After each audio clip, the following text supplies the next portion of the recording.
Yeah, sure, yeah. Ready? Fly away there, so. All right, everyone. So we are back for episode 24 of the Irish Iron Podcast, of course, sponsored by Elevate Injury Clinic up in Coolock, ran by Daniel Murphy. So basically, anyone who's listening or wants some decent treatment when it comes to cupping, deep tissue work, um, needling, and the man has a 5-year degree in physiotherapy on top of doing his deep tissue qualification. So he knows how to fix you if you're broken, and he knows how to prevent injuries from happening. So again, that's FBT. Coolock is where Elevate Injury Clinic, ran by Dana Murphy, is situated, and any listener gets 20% off. But our guest today is Ian McGarry. Ian is back for, because last time we kind of just talked about your rise and your journey, and we didn't really have a discussion like coach to coach or bodybuilder to bodybuilder about the training, the nutrition, the supplements, and it was more of a, well, it was less of a an informative podcast. So I actually asked for some questions, and I got a few. Did you get any? I didn't get any, probably because I shared it too late, like an idiot. But Only I shared. should have shared it a bit earlier. My bad, it's my bad. But look, we can cover the questions that are there, but also as well, the usual crack with the two of us is that like we kind of go with the flow, and usually we'll end up with some good stuff at the end of it. So Definitely, you can definitely. shoot off of what you have there. And then last time we talked, I think it was fairly early in the lockdown, wasn't it? It was like, I think it must have Um, been a month into it or something. yeah, it was like it was April time. It would have been just before April, or yeah, it would have been around April time. Um, and I was telling you actually around then. I can't remember whether the shows had been cancelled yet. No, they had been cancelled. The spring shows had been cancelled at that stage, and we were discussing whether the nationals would go ahead. And That's I don't know if you were in agreement, but I know for a fact that I was saying that they won't happen, yeah. and sure enough, they didn't happen. They aren't happening.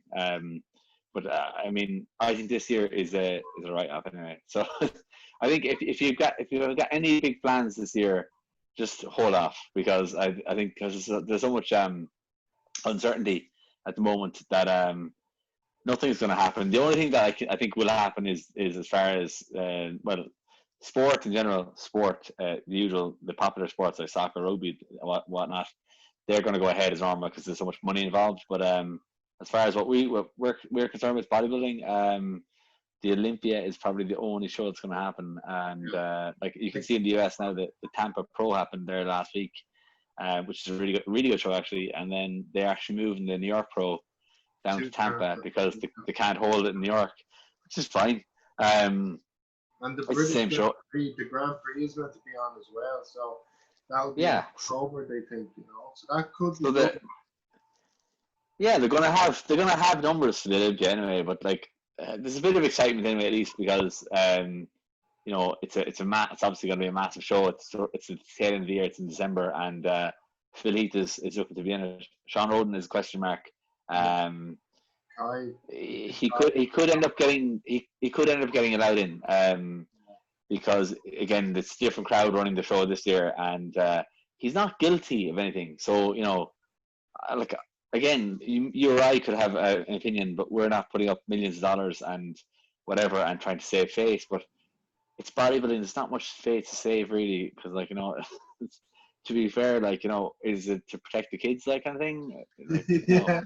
No, He's people don't he's bodybuilding's a niche sport. Like, what people don't see from yeah and it's like, even as popular as it is, you have Phil Heath, who has a couple of million followers, Kai Green has a couple of million followers, and I'm sure Brandon is up there as well in the high hundreds. yeah But it's like, that's nothing compared to like mainstream sports. Like, I mean, you'd have nothing like 20 million, 30 million followers. yeah So in terms of the money, like, I think they'll do a pay per view. I think hopefully they'll yeah do a good one. I'll pay for it. Like, I I will. as right yeah I'd pay 20-30 quid for that, no problem, no problem. If it's good quality, I'll pay for it, um but yeah, no, it's a funny one. Like that'll go ahead, but as far as for the amateurs, I wouldn't invest in this year because as you know yourself, there's so much money and effort and emotional investment put into this that it'd be an awful shame to go that far and not have a competition at the end of it, because it's all well and good saying that, oh well, look, I got in good shape.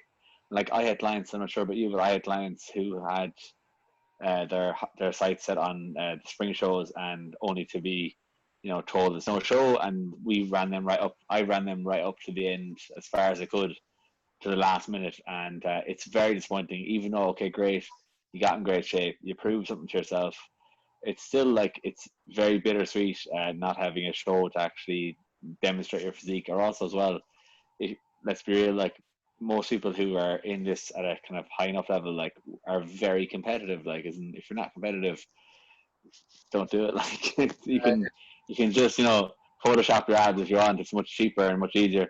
But we're obviously competitive, so having the show at the end of it makes a big difference. So look, I reckon, as we were saying the last time, I reckon the spring shows in 2021 will be absolutely stacked. Yeah, I'm delighted, man. I'm actually fired up for it. Yeah. I won't be competing in it. Like, I'll be holding off. But like, I've one client who's a junior bodybuilder, and like, we've both competed as juniors. And I'm kind of like, even with the interview with Cahill I had yesterday, I was kind of saying I want to put the effort into my client doing it, because as an ex-junior, you want to see the junior standard be up there. You want it to be peeled and have a bit of muscle. And I'm like, look, I told my guy, like, dude, like, if you get peeled, you'll be top 2. End of story. Because a natural won Napa last year because he was peeled and the rest weren't. Yeah. So it's like, you're not going to be out muscled by anybody. There's not really any freaky big juniors, unless like I mean, you had certain guys who were coming up, but condition is king. And at the end of the day, I think that will prove it. I hope. The touch wood, But I have a big guy. I have a big guy coming in next year. Deadly, man. As a junior. As junior. A very big guy, and he's going to be very, very, very good. Deadly, man. Is he doing spring as well? He's keeping it quiet. He's doing spring. I'm doing spring as well. Like, again, all things going well under 90s in all the shows that are underweight class. Yeah. And we'll see what to do with NADA, because who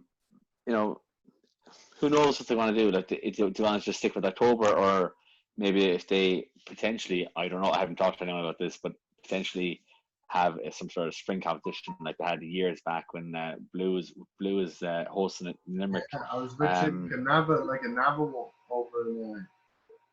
That'd be amazing if they did. But I'd in a heartbeat do that if they did. But look, we'll see what happens. And then obviously, again, even with PCA, all the federations, like, let's just hope they can all run. And I'm going to do as many as I can do, being realistic, obviously. I'll do 2 minimum, and kind of 3 of you kind of max I'm right to do. What's the body weight? What's the body feeling like and looking like? Obviously, at this stage, would you be like in the 90s now, or would you be kind of holding? Like right now, I'm pretty lean. Like I've straighted glutes, and like as in like literally I've like feathered hamstrings and straighted glutes, and I'm pretty lean. Because I was obviously talking to you as well. Like, I'm still doing jiu-jitsu, and I'm doing that like 5, 6, 7 times a week. That's cardio. So, like, that's conditioning. That's harder than any cardio. Like, especially like the kind of higher level sessions are the kind of intermediate sessions will be fairly high, like high energy. So like that's like doing HIIT cardio essentially for an hour and a half. But like I'm doing that now, and I was essentially, my plan was I was doing that, I was getting lean, and I said, look, I was at the tail end of, let's say, coming off a big blast. So I was in a cruise period anyway for the last good while, the last 5 or 6 weeks. So I used that time and just get leaner as well. I was actually going to do a jiu-jitsu competition up in Dublin.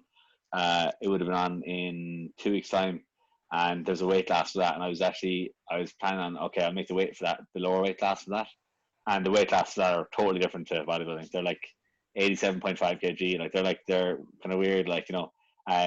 So I was going to make the weight for that. That was the plan, and then go from there then into a big blast again after taking the cruise period, and then focus on that for a while. But I've still been training, like weight training as normal, 5 days a week, like just as normal, exact same as I was before.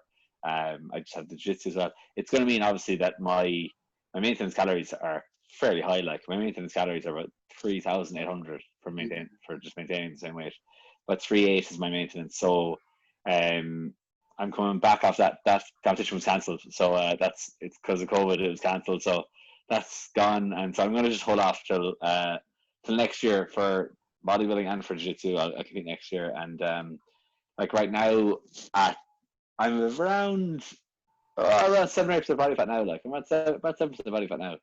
I'm pretty lean, but I'm 87.5 to 88 kilos. Yeah. At that. So you'll make and the that's like no problem when it comes to time. Oh, it's just no problem at all. Like and like if anything, like I'd be looking to, like, again, I'm looking to really push on. I've taken everything very, very, very handily for the last 2 months, really 2 months, very, very handily.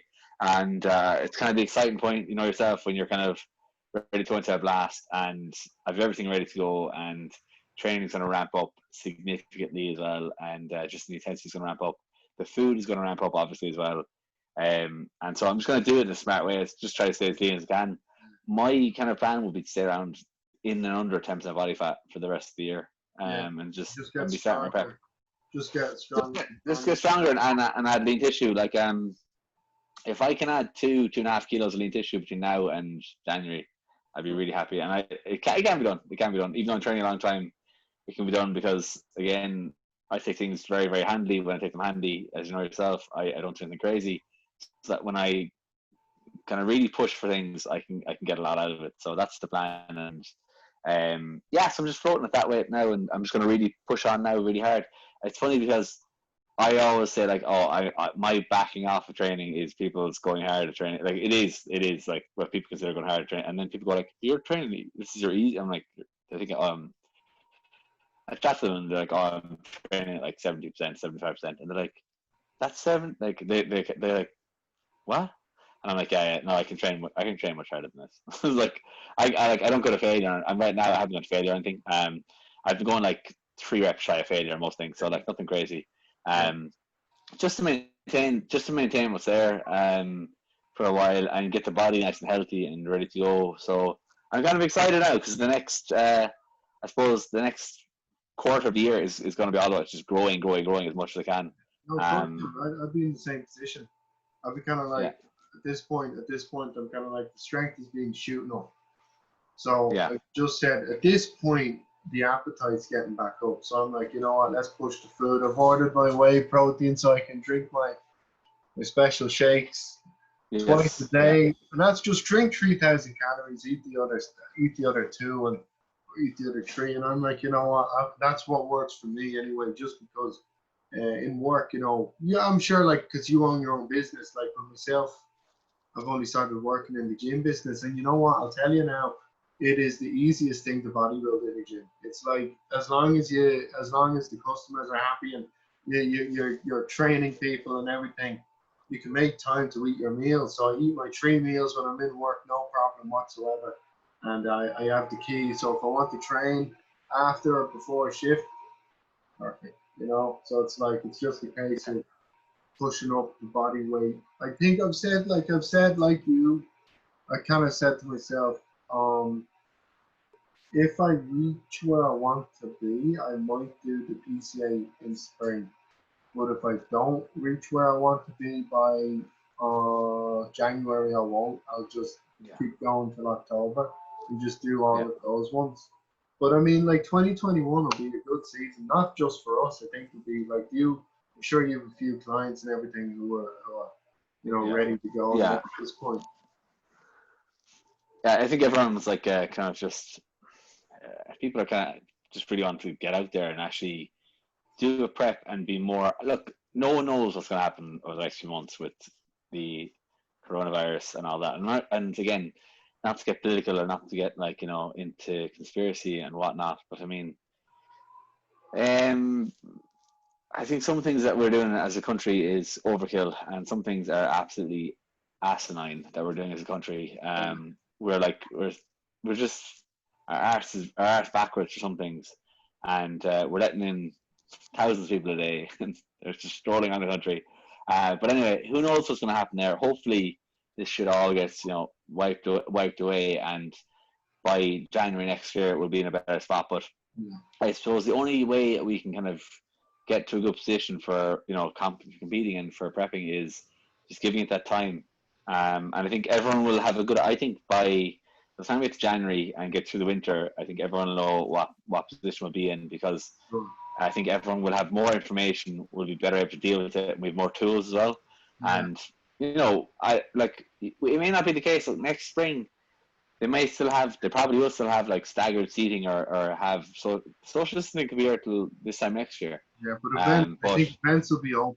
Like I don't think they'll. yeah, I think so. I think so. I think like all things going well, we'll be able to get people bums on seats. Because really that's the only way to actually get these things going ahead, because the promoters of the shows aren't going to just run these shows for for shits and giggles and make a loss, because they will make a loss if there's no bums on seats. You That's gonna how you do? make money. Are you gonna do the muscle contest again? Or are you gonna just do? Yeah. Oh yeah. I'm definitely the most contest, because it's just since the last time, the caliber of that show is phenomenal, and hopefully they do get some good international competitors again this year coming, and I'd say they will. But like that was just a really enjoyable show to do. It was really, really enjoyable, and I'll definitely that one. I'll do the Spring Classic, and then the third one, I don't know.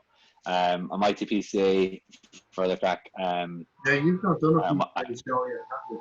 You haven't done a PCA. no, I haven't, and I wouldn't mind giving it a go. So just because again, look, why not? Why not? Like I'm in shape at that time, and it's another show to again just you enjoy the PCA like thoroughly, and I might really enjoy it. Like, and I enjoyed the formatting of the Must Contest, and again that was a new show for me as well. But you don't know until you try. So I mean, might as well give it a bash. It seems Sure. like a really good show. I mean, the way it's run is like I think with the PCA, because it's a blanket organization, but each show is ran by an independent person. So like obviously Mark Getty runs the one up in Belfast, and that's a great Yeah, run show. And then I can't remember who ran the Galway one. I think they actually came over to run it. So I think you had the yeah, box here, and that was very well run. I mean, both of them are well run. They're canning there. They have an athletes area. You can hang out, and they don't mind people backstage, which is the main thing. I always thought, that's just great. because Yeah, you know yourself, like it's just when you're a bit anxious or a bit nervy, and you can yeah. have somebody backstage to help you Sure. with the We're competing like a while. Like you're competing a while. I'm competing a good bit longer than you, and yeah. like even to say like it's like not so unique. Okay, I don't need someone there for like my nerves or whatever. It's like you might need someone there to give you a hand, just like literally to physically help you. Yeah, And it's very very awkward when you don't have someone there to physically help you, because let's say for example if you're sweating like backstage and on your back and you don't see it, um, people in the room who are total strangers might not be sound enough to say like, look, that's run down your back right now, or something's off there. They may be sound, they may not be sound, and that's nothing to you. And I think that really helps having someone there. And like some federations make it out to be like, oh, like as if you're bringing a rapist backstage or something. Like it's like you're just bringing one person backstage for fucking 10-15 minutes and then yeah, they're gone. It doesn't actually clog up the place that much. I understand with certain categories it does, because the numbers are so high, and it's usually the female categories or the men's physique. But yeah, like I think it's like people are putting so much effort into this and money and everything. It's like, and I think if you treat the athletes right, that's going to keep your members there. And I think we've seen that as well with different federations, that like members get pissed off because they don't feel like they're being treated really well, or they're small things, like they're like this, down to the smallest things that are not done. It's like just providing the athlete with proper information, having a good backstage area, um, having people there for tanning, having bottles of water, having like small things that like, and they cost I fuck mean, all to do. Like, Nava last year in the RDS was very good. Like that's one thing I'll say. Like there was no, it was all fairly chill backstage. They had the tanners, they had everyone there. Everyone was kind of helping each other. But I think, look, the main thing is at national level shows, I've either felt like you feel really welcome or like it's the complete opposite. There's no middle ground with it. It's like the people will be real sound backstage in your class, or like maybe there's a bit of tension, and that's why you need somebody just yeah, because, as you said, like your competitor, if they really want to beat you, they're not necessarily going to help you out with your time or no, anything no, like. I mean, they're looking after I themselves. would, but like, I don't mind helping the competition because I want them to give their best. But at the end of the As would I. Yeah. day, yeah, yeah. I mean, look, I mean, you've competed abroad. I mean, when you competed abroad, did you find it was more inclusive, or did you find it was more, you were kind of on your own, fend for It's yourself? a it's a weird one for like international level shows and for international competitors because anything I've seen like abroad is that people are actually very helpful. Even though like they're total strangers, they're literally total strangers. They speak a different language, even if the language barrier is there.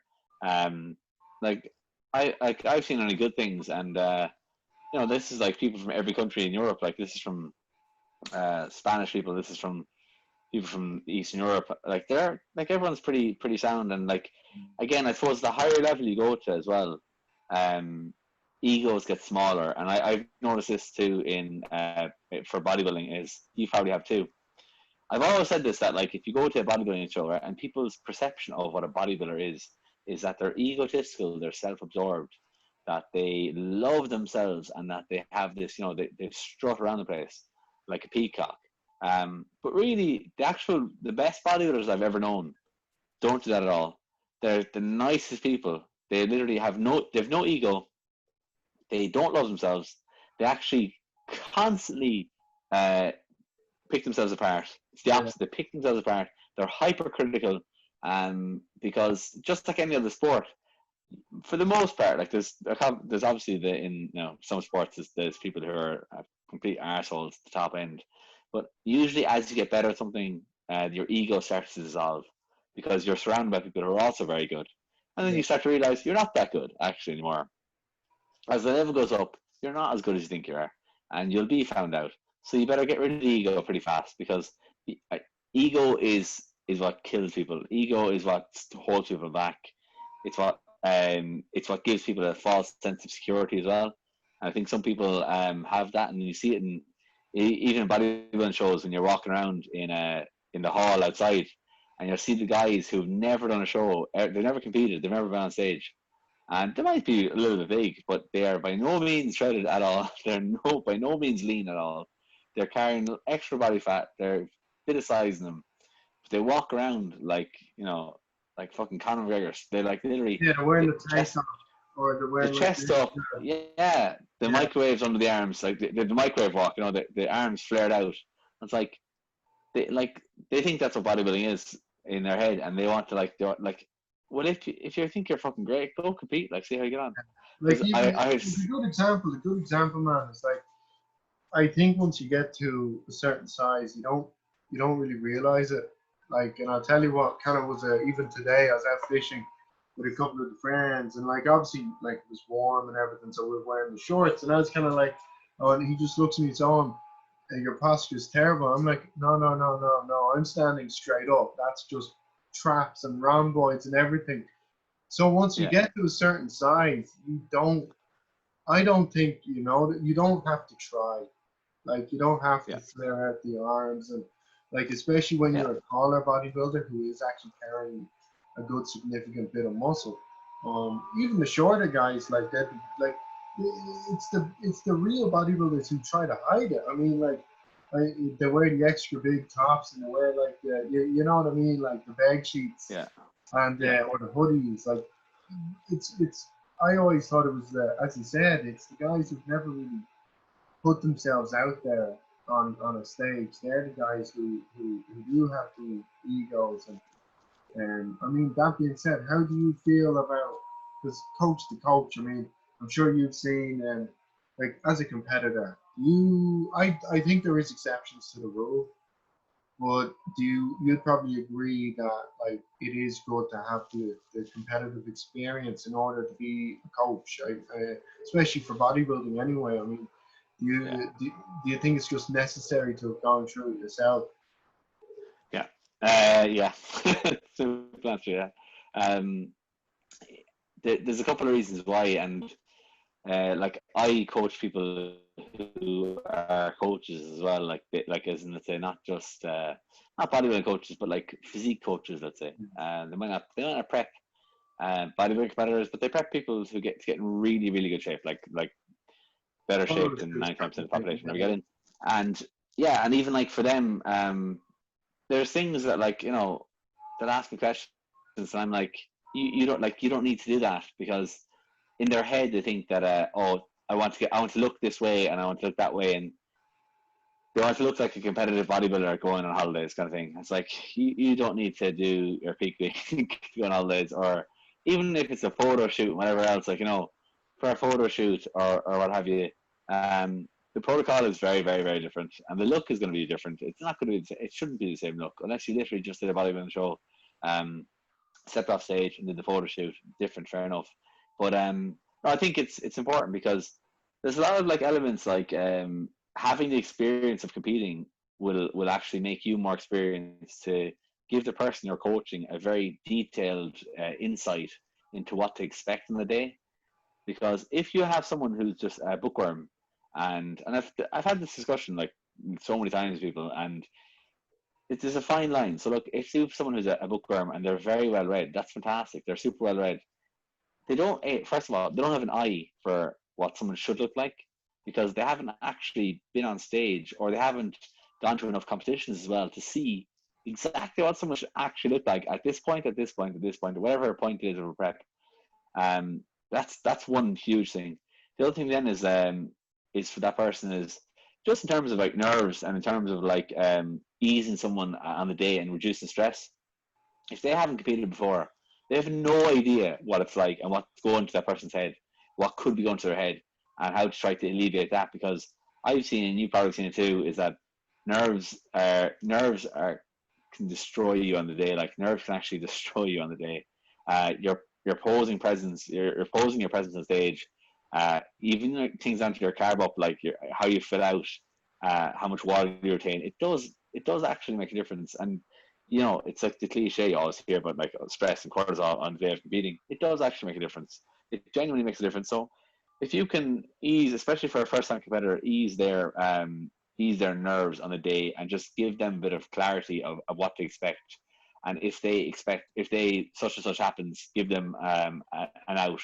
So like things that might have happened to you in the past, where you go, look, if that happens to you, here's how we'll handle it. And just being there for the competitor is huge. But you can only get that by competing, and that's what would kind of like, to segue off that, is that if a coach has too many clients, if they have way too many clients in one show, I think, not just me, but other people think too, is that you can have a massive issue there, that you're trying to manage, or not even bother managing, the people you have on a day, and they need so much attention on the day.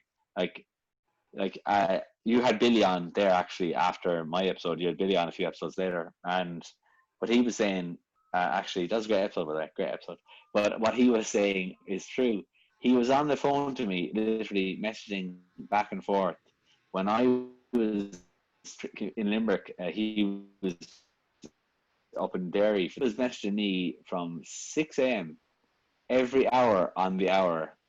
The day before as well, actually, 6 a.m. on the hour every hour for about 18 hours, Nice. right up to going to bed, every hour.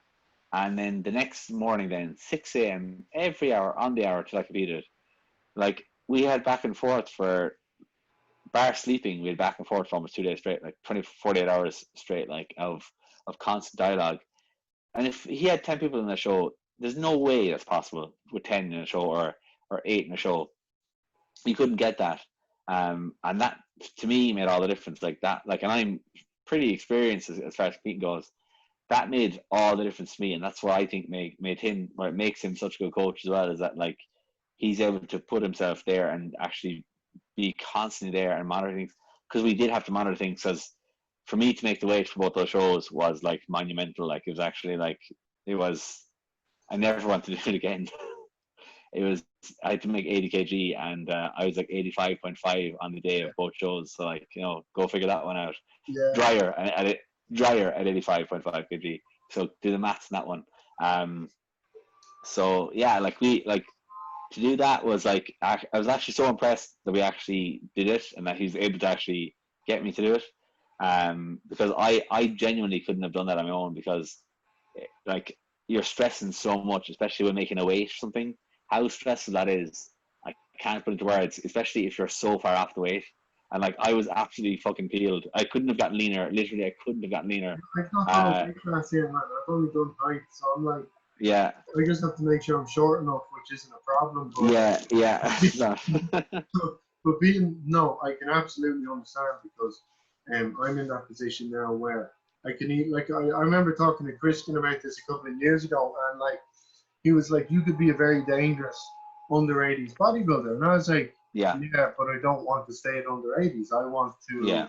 progress. So like, and I'm sure you're in that middle ground with the under 90s and over 90s. So you'd be in that level now where you can either step and stage lean and full at like 90 whatever, which you Yeah. could do, or you could be ridiculously peeled or dry at like 80 mid 80s or something. But I'd rather be, and like I'd rather be peeled and dry at 85, because to be honest, like when I fell out, like I look a lot bigger than 85 on stage. Like I stood beside guys who are 95, 100 kilos, and in terms of like I've good roundness in my muscles, so like I've pretty good roundness. So if I come in peeled and I'm filled out enough to get roundness, I don't think really when you're technically giving up size, like I could be like 86 kg, 87 kg, if I 87 on stage, giving up 3 or 4 kilos, like, or someone coming down and then coming back up. It's like I'm not really like, I think you make yourself scared of that for a time. It's like, oh Jesus, I'm giving up so much size, but then you stand beside these guys and you go like, nah, I'm actually not. I'm you've got to say to yourself, where are you at your best? So like, where will you be like the most dangerous? And I'm not going to be dangerous at like 90, like I'm not going to be dangerous if I go for the full and a bit softer look and play the size game, whatever. I'm not a big bodybuilder. I'm a medium-sized bodybuilder. So for me to be on my best, I had to be peeled, yeah, like I was for the Musk contest. That Musk contest was by far the best I ever looked, oh, and I was peeled, yeah. and I was super, super, super dry, and but I was fairly full. You won your class in spring though, didn't you? You won. Yeah, I won the class in spring, and I was a little bit fuller looking for that. Yeah. And I think That was I preferred the look. Yeah. That was on 80s, yeah.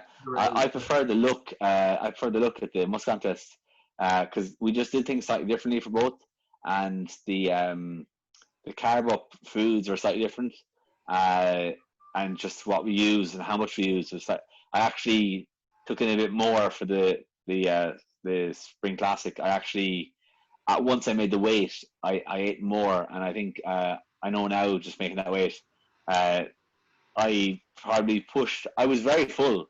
I just preferred the look of the first one. The second one is still really good, but I prefer the look of the first one because it was like a lot sharper. It was really sharp, like. So like, at least look, I know for myself, I've done both ways, and I know, okay, if I'm making a weight again, that's the way to go. I won't have to worry about that for under 90s, because I'll probably be like 86, 87 anyway. Like, it's fine. But I'll still go through the same process though, of similar process of like of kind of water restriction, and then dehydration as well. But just I won't have to worry about like being as depleted as I was. I ate nothing for like a day and a half, literally nothing. No, I agree with you 100%. Like every process you do for every show is going to differ a little bit. Like your body's going to be like good example. Like the first show I did last year was my third place finish. So I was like, you know what? When me and Christian were doing it, we had two options to go with, and it was like, we'll either get you like 100% peeled, and like you can win the class and possibly, you know, battle in the overall, or we can yeah, get you good enough just to get your qualifications for the big show. And what happened was yeah, we pulled it down enough that I got top three, and I like looking back at the pictures. I'm like, you know what, that was probably the biggest I was on stage. But then when you came to the PC, like obviously if I kept working with Christian, the game plan was bypass all the shows here and just go straight to the finals. Now, obviously, I did yeah, my own shit. So when I came back and did my own preps, the long-term plan changed. But like I think yeah, like your look is gonna differ at those body weights because I even weighed. I remember like distinctly before I carved like depleted down for the first show. I think I was like 83, so I was on stage at like 80 kilos, and you know hmm, what? I was dry enough that like the roundness and size kind of that did enough for me. But if I had looked like that in the PCA finals, I would have looked terrible because you okay, need to be peeled over in like that higher yeah, standard show. So when I did go over, obviously I wasn't peeled, but I was dry. So all the guys that bet me were just they were dry, but they were shredded and big. So it was like looking yeah, at like they just had mature, dense muscle, and like what people need to understand, like you might be able to wing it over in Ireland, you might be able to, you know, pull off a top three placing or a top two or whatever, and kind of not wing it in the sense that like you're not trying, but you can slip up a little bit. I think you can yeah, slip up if yeah, you have the muscle, if you have enough yeah. muscle. Over That's very true. in the No, you UK, get fucking blasted out of the UK, yeah, blasted out of the UK, and in mainland Europe for most of that. But I do think that and I'm not going to look. I've come up short conditioning wise in the past as well. Fair enough, like you know, a spade is spade. But there is what who some people consider some of the top bodybuilders around. Like you know, they consider themselves, I should say, the top bodybuilders. Um, that that are never shredded. They're not shredded. They have a lot of muscle. They have a lot of muscle, but they're never actually shredded at all. Like they're not actually shredded at all. Like they're not. Um, and they don't really win. You know, and they complain. They give out. They say they're fucked over, and they blame the federation and whatever. And it's like, but you kind of feel like saying it's like, but you're never shredded. Like it's like you're never actually shredded. Like you're lean. It's like you're lean, but like you have you're to be. not actually peeled. You've never been peeled. I've never seen you peeled. So Yeah, that's why you don't win. It's like so stop fucking complaining. It's like you need to just work harder on and like you might look at their preps like they might document their prep the whole way through. And it's like the end result is evident in their prep. It's like the most fucking stupid diets I've ever seen. And whether people want to believe it or not, like the diet I did with Billy was the simplest diet ever. It was so simple. Um, there was no refeeds, none. There was no cheat meals, no refeeds, nothing. It was very old school dieting. Um, did you have high it carb was and low carb days though, like around yeah, parts? yeah, like had high and low, high low medium days actually, and then high low and then high low medium, um, and then whenever we kind of wanted to bump things up at all, just bumped up the kind of clean carbs. And again, people will want to fight me all day about like you know flexible dieting, whatever. But for a bodybuilding show, you can't get away with you cannot if you want to be really good, you can't get away with uh, eating, missing meals, and then making up for the meals then later in the day by having shitty food. But it count the macros make up for the total macros, Yeah. and do that over and over again, and expect to have one of the best physiques in the entire country. It doesn't fucking happen. Yeah, It does not happen. what do you think of shit loading?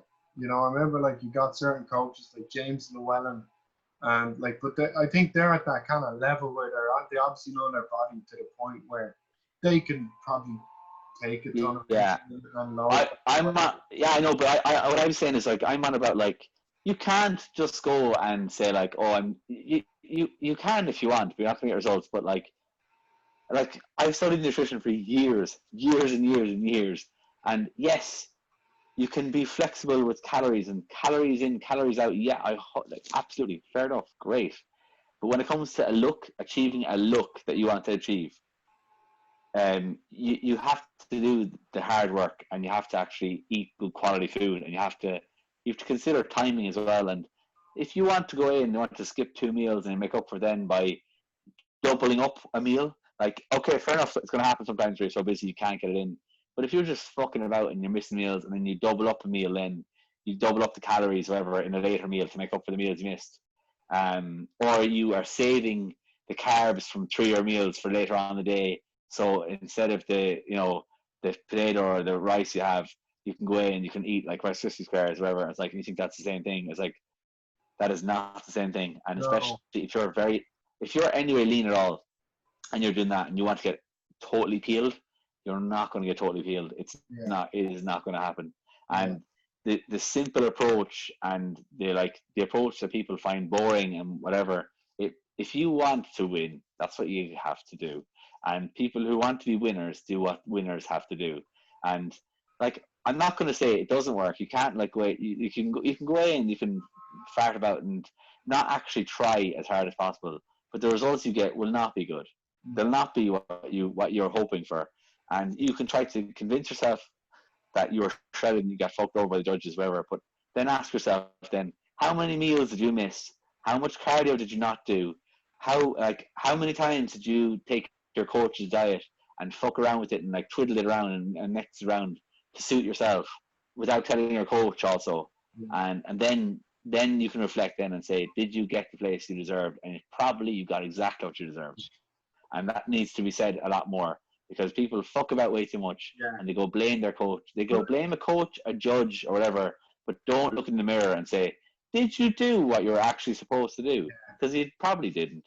But I think a lot of the reason as well is I don't think people try in their off seasons. I mean, we know plenty of competitors who do each show, and they come in each show peeled, but they don't improve. They don't get bigger. They don't seem to add any muscle. And I'm kind of like, is it genetic, or is it a case that they don't, like, their off seasons are truly off seasons in that they don't push the calories or the food? Like, I found at least on my end anyway, and helping the few bodybuilders I have, which is pretty much one or two, my clients tend to be just regular Joes, which is fine. They do performance sports, but what I found is I've always said, you want to stay within reach of diving down for sure, but I think as well the leaner, the more muscle you tend to add once you push up in body weight. Once you come down to body weight again, you'll hold that weight a lot easier and be leaner. Certain body parts will get leaner quicker.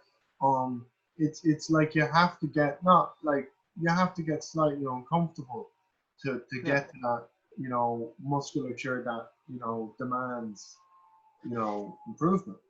So, wouldn't it be different if someone, for example, if someone is a professional model, if their job requires that they have to be shredded, and I'm not talking about Instagram models, I'm talking about a professional model or an actor, or they have some job where they need to be in shape, I mean in really good shape all the time. That's fair enough. That's their livelihood.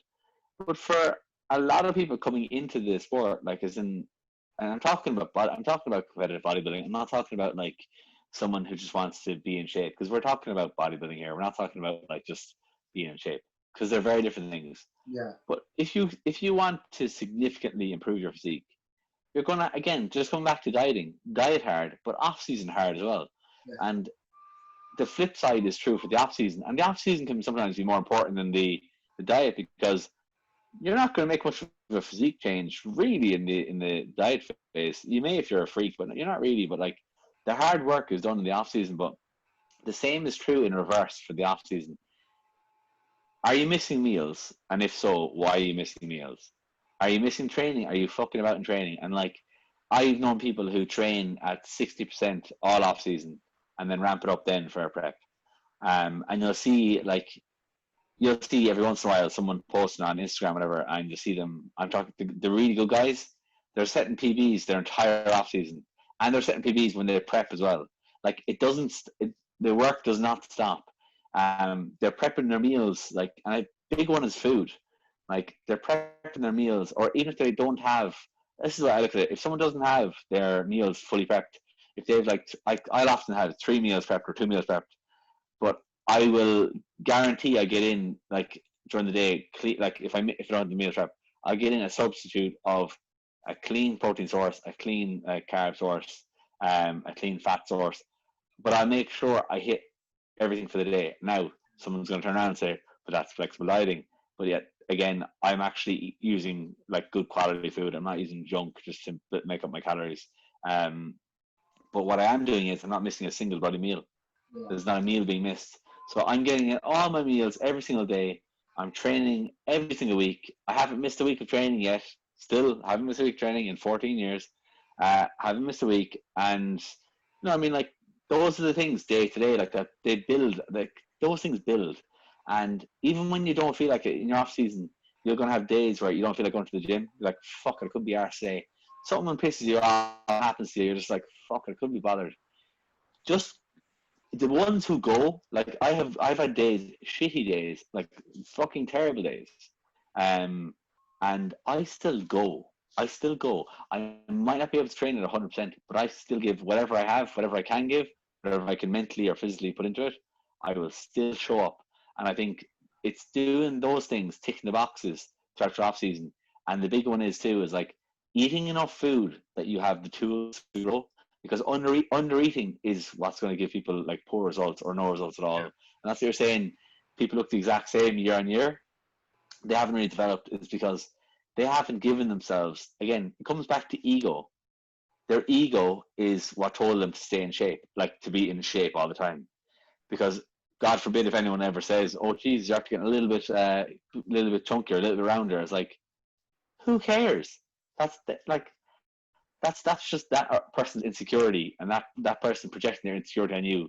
Like, and by them saying a bit rounder, like you're like 3 kilos heavier. You're not like a stone, 2, 3 stone heavier. You're not fat. Like Yeah. you're still leaner. You're still leaner than 90% of the population. Like you're, oh my god, you're 15% body fat. My good lord, like Jesus Christ. But you're still within touching distance of your stage weight. And when it comes to that, like people vary with what their opinions are on that, but I think your body type will say a lot for that too.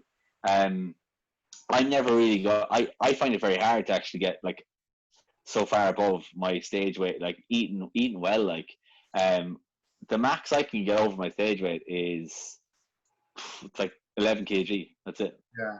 Like I say stage weight, I mean like so like on the like the heaviest I've ever gotten to was 95 kilos. That's it. Yeah. 95. That's it.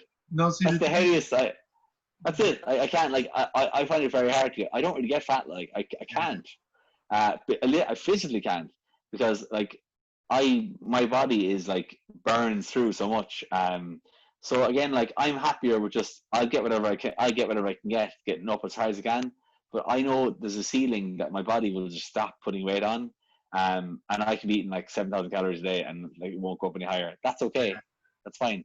I know I'm still making progress because I am getting the food in. And I'm not just using the scales then at that stage just to get fatter. Yeah. But then for those people, like, that's fine. Do that and then do a mini cut every couple of months then for like 3 to 4 weeks and Yeah. just keep things tidy-ish. But like you're saying there, it's like people don't want to put in the hard work for the results. Like those big, when someone disappears for a while, this is going to happen to you because you'll. I mean, I know it. I have a feeling. Someone disappears for a while and they come back and everyone goes like, "Oh my fucking god!" They go like, because they remember the last time they saw that person, and I know I can count on my hand the people. I know the exact people who I see, and I've gone to shows for years. Like I'm 29 Yeah. now, going since I was 15, 16. Um, I can count on my hand the people who I've gone and said like, "Oh my fucking god!" And the reason why I'm saying "Oh my god" is not because they're Dorian Yates, but because the difference in their physique is so impressive. And this is, again, because we're competitors, we know how hard it is to change that much. But they've taken 2 or 3 years even. And you just go, Jesus Christ. And one of them is Conor McGee. Conor McGee is one of them, like for a fact. He's one of those guys where I go like, fucking hell, like, because I Yeah, remember Conor was like, it's just his condition at this point. Like the muscles there. It's just nailing Yeah. that peak. And I think as a bigger guy, he actually finds it very hard to kind of nail He is it. going to be like Connor. Connor is going to be like, as in, the nearest person I can compare him to is Locke, and like he's going that direction. It doesn't have the same shape as Locke, obviously, but same flow. The flow is different, obviously, as well. But in It's a better terms of back. like, Yeah, it's a better back than that. Like, yeah, yeah, yeah, he does. And I mean, like, he's all the potential in the world, but like, if people go look at Connor's page and go look down to the last 18 months to 2 years of posts he's put up, look at what he's doing, and then now you have the answer. If you're yeah, looking for the answer as to like, how do I make serious progress, that's a guy there. Like, that is a guy who, like, he, and Mark Hodson is another one as well, actually. And Mark probably listens to this, so does Connor. But those two guys, they're like the best examples I can possibly come up with yeah. that I like was gonna hard say, work I was does gonna pay say off. Christian as well. I mean, Christian. And Christian, of Yeah, course, yeah. Jesus, I couldn't leave Christian out. Like yeah, Christian, absolutely Christian as well. And those are guys that I know personally as well, and I know for not just what you see there. I know for a fact that they live this all year. It's like, and the proof's in the pudding that when they are training or when they show up to a show, it's like that. Like, oh my god, like only a few people get that per show where you go like, Jesus Christ, the difference, and it's really impressive. And those guys get that every year, 2 or 3 years. And I know Mark is taking a big break.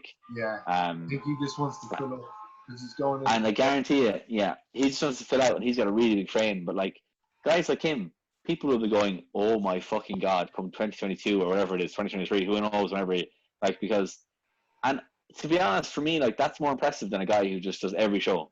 There's a guy who like goes away for a while, like Dorian side, goes away for a while, works hard, still displays a little bit of what they do because it's inspiring to other people. It does inspire other people, and for them as well. Like for the likes of Mark, who coaches, and Christian, who coaches as well. But I know Mark is more of a full time coach. But Yeah, for those guys who it's their business too, they need to post up stuff of what they're doing all the time. But like, it's bodybuilding isn't rocket science. It's actually fairly simple, and it's rooted in hard work.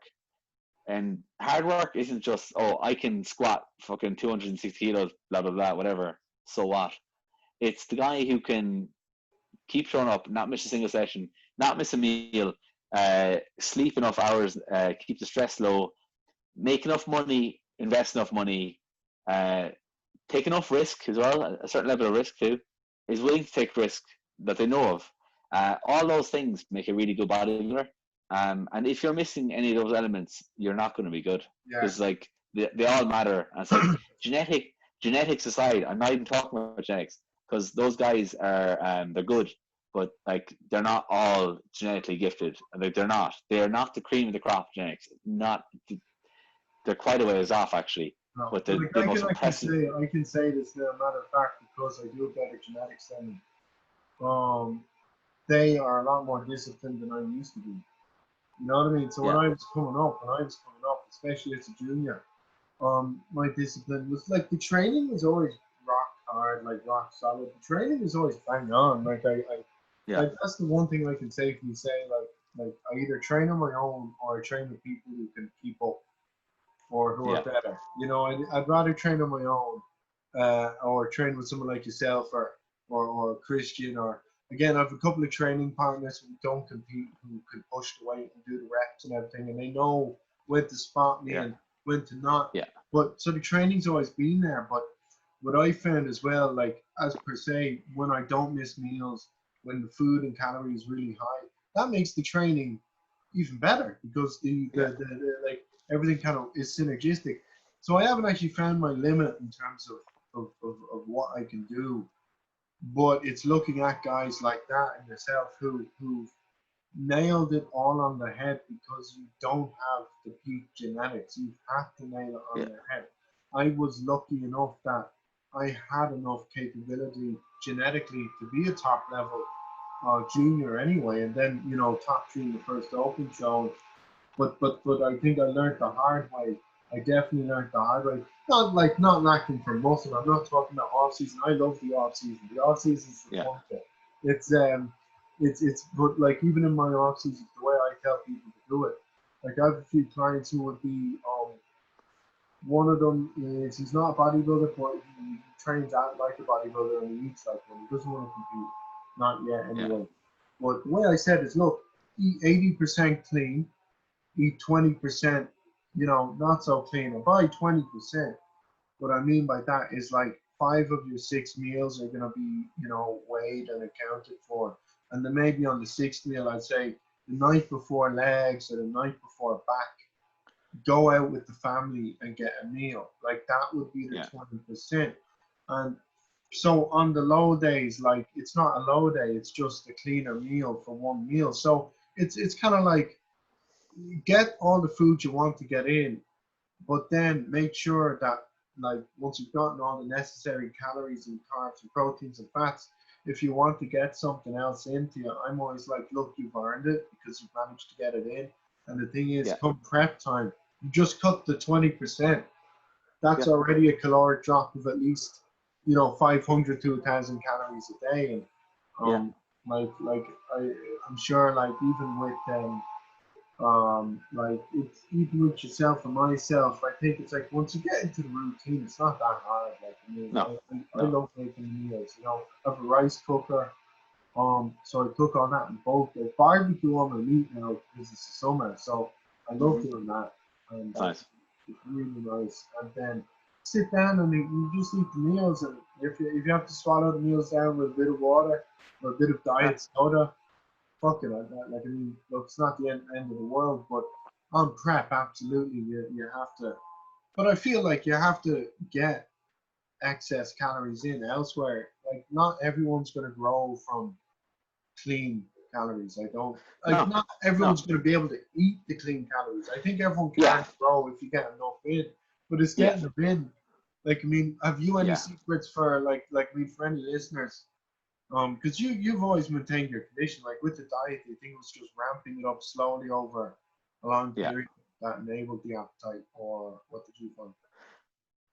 So like for getting calories in, Yeah, yeah. So like okay, so here's where people get caught. So like as you progress your calories, as you're building your calories up over time, gradually, you'll hit a ceiling. Like I have clients and I've brought up calories that are like way higher than I eat, and they they are much smaller people, and they're eating more, and they're like I've brought it's insane, and it defies everything like on the how high are textbook. we talking? Like how high with the highest? I'm talking like they can't. I'm talking like they're lean on like 5.5, 6,000 calories a day. They're like staying lean, and then I need to go up higher again.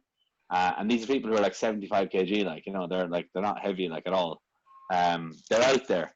They are like that person is they're a statistical outlier. They're like they literally defy the textbook. I know I've had two in the past like that. They literally defy the textbook. But for most people, they will have to get in what's considered like classically like dirty food, like kind of more processed food that's higher, closer to sugar and more kind of glucose based, because you're gonna you're gonna hit a wall in terms of like your stomach is gonna fill up obviously Yeah, because the volume of food is gonna be quite high. The other thing too then is digestion as well. Um, Certain foods that digest a lot easier than others, and the fiber element too. Like someone could say to me, okay, I want to hit this amount of carbs and mostly from clean, like let's say pretty much all clean food. Their fiber count is going to actually get too high, and that's a problem as well. If someone's fiber count goes to 50, 60 grams a day, like 70 grams a day of fiber, that's a big problem. That can cause serious issues. So digestion will be hampered then. And what we're looking to do is this is the big thing that people kind of mistake is that absorption, getting it in and absorbing it are different things. And so what we want to do is maximize absorption. Because if I tell you like I can get you uh, an extra 50 grams of carbs a day or 100 grams carbs a day, but I'm going to shovel it in, and you may or may not absorb it. You might absorb 10 grams of it. Are you going to bother your ass taking it in? No, you won't, because the likelihood is you're not going to get any further result from it. So then you're going to have to look for liquid options or for simpler carbohydrate options. So Yeah, I mean, like I tell people this, like I'd rotate carbs, so it's like I'd rotate certain carbs in and out. So at least with my body, I found the best thing for me to get in bulk carbs is white rice yeah, and blended oats. Blended oats would yeah, be those two, and then the proteins would tend to be chicken in some form, maybe red meat, like steak or beef burgers, yeah, like homemade beef burgers. yeah, And then if I want something like really fatty, I'd have like some pork. But it would be those kind of things on rotation, and then obviously I'd have eggs in there yeah. as well. But But like, like, you like use Interactor, don't you? Like, so like yeah, one of be the extra or simplest something. Like, for so, anyone, like to dumb it down to the simplest equation is this: is that try to eat four good quality solid meals that have a good serving, 40 to 50, like say 40 to 50 grams of protein in them, from the majority of those meals. Try to get a liquid version, like I use oat powder, so like I go to bulk powders and buy oat powder already what's pre-ground up. is it oats and whey, Um, or is it just like just plain just oats? a regular oat powder. It's like ground oat powder. I use that, like, and I work 7 a.m. to 9 p.m. Yeah, p.m. So I work 14 hours a day. yeah, I'm on my shift is 14 hours a day, let's say. yeah. So I do, I'll in any one day I'll do 8 or 9 PT sessions a day. Of course. And then I do online coaching and I do catch up emails and all my online work, go to bank meetings or go to meetings or whatever is on. Um, you know, like I'm very busy, but like this is how I do it. I just get in my solid meals when I have windows of maybe 20 minutes to 30 minutes during the day. Yeah, same, same. I can eat. So I know, like when I'm at work, for example, like one of my meals at work, which is very easy to eat and very fast to eat, is I'll use jasmine rice. So really easy to absorb, super easy to absorb. Jasmine rice, I'll use 200 grams of that, cooked with 250 grams. And then I use 250 grams of beef mince, which I've made in a batch the night before, 2 days before. Fucked in, and then just a bit of sriracha. No veg, just eat that. Yeah, That's one of the best meals, and it's like that feels amazing in your stomach. It literally just goes down so good, easily. man. It's nice.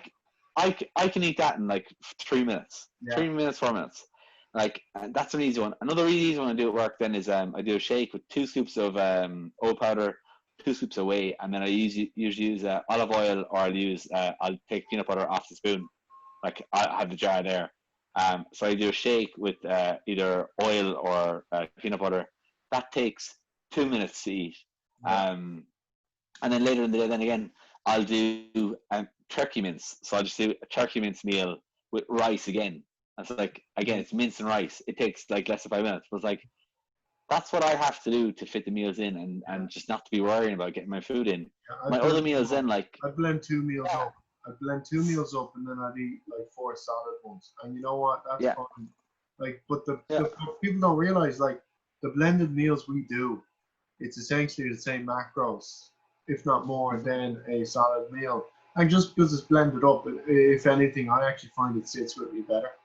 Like I do yeah, feel it sits with me better. But I like yeah, solid meals. Definitely during the day. I mean, I'd have basmati rice and usually chicken stock. I'd usually cook it in veggie stock and just give it that mhm, nice kind of fluffiness. And then usually, yeah, again with yourself, it would be salmon or chicken or beef or whatever. yeah, It goes down in 5 minutes. yeah. 5 10 minutes, no problem. I think when you have more time, so like if someone has more time in the morning and they want to do, like, I'll often do I'll do eggs and avocado. So like in an off season, I'll do like 6 whole eggs on coconut oil, and I'll do like a whole avocado. Yeah, And then I might do like just half a bagel. Like that's my yeah, first meal. yeah, Like that's a really high protein, high fat meal. But it's like yeah, if I have more time in the morning, I'll do that. But if I'm short on time, I'll do the quick version of that, which is literally, again, if I am short on time, is that I'll do a shake, I'll do nut butter, and then I'll do a half bagel. yeah, That's what I call it, the turbo version of meal yeah, one. yeah, Like, yeah, so yeah, like I'm giving myself options there because I'm quite busy during the week. On the yeah. weekends, I have more time, obviously, but during the week when I'm super busy, I'm not giving myself an out. And I think that's the big thing people need to learn, is that, like, don't give yourself an out, no matter how many kids you have, no matter how busy you are. Yeah. It's You find a way. It's like, and if you have to adjust things whatever way to make sure you found a way, Yeah, Just find a way, or hire someone who can find a way for you. You know, yeah. And you can simple as that. rotate your meals. Like what people don't seem to realize, like Yeah, at least the way I do it anyway, like I'd either be out of the house, like let's say for work, I'd open up the gym at 6:30. I'd be out of the house at 5:45. So I wouldn't actually eat until I get to work. I actually kind of just hop in the car, yeah, teach my class, 7 o'clock. That's when I have my first meal. That's fine yeah, because I'm still getting in the calories at the end of the day. And but then like obviously on the days where I don't have to get up at the mad hour, I get up a little later and I train in the middle of the day. So I kind of yeah, structure it around that. But I have the three main meals and I just change the order of them. But you know what we'll do? yeah. We'll get into some of the questions, because they Dude, do I tie was just in. gonna say, We do tie in. It does tie into a couple of the yeah, things. So one of my friends basically asked me a question, and he's getting back into the weights. yeah, He's getting into training. So basically, you would probably this kind of would tie into your jujitsu and the body weight kind of training. So basically, can you build muscle using calisthenics, and what would you advise diet? Like basically, he's a small guy.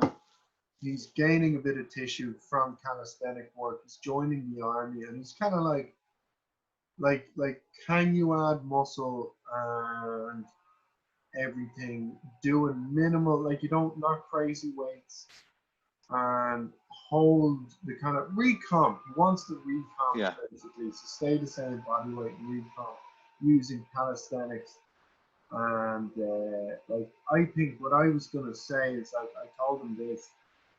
I think you can change your body's composition. Just eat a little bit over the maintenance calories, up the calories a Yeah. small bit, and obviously with the increase in exercise and stuff, you'll get leaner, and obviously the muscle you have will, just stand out a little bit more. But like I'm sure, like you roll with guys who are probably in great condition, and Yeah. like it'd be similar enough. Like what would they do to stay in shape? Like I'm sure that would So tie in there's more.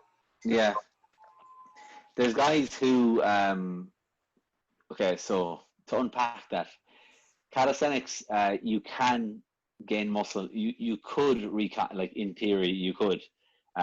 There's going to be a ceiling because eventually load will be like limited, and then let's say for example the intensity technique. So I can apply an intensity technique to an exercise to make it more difficult.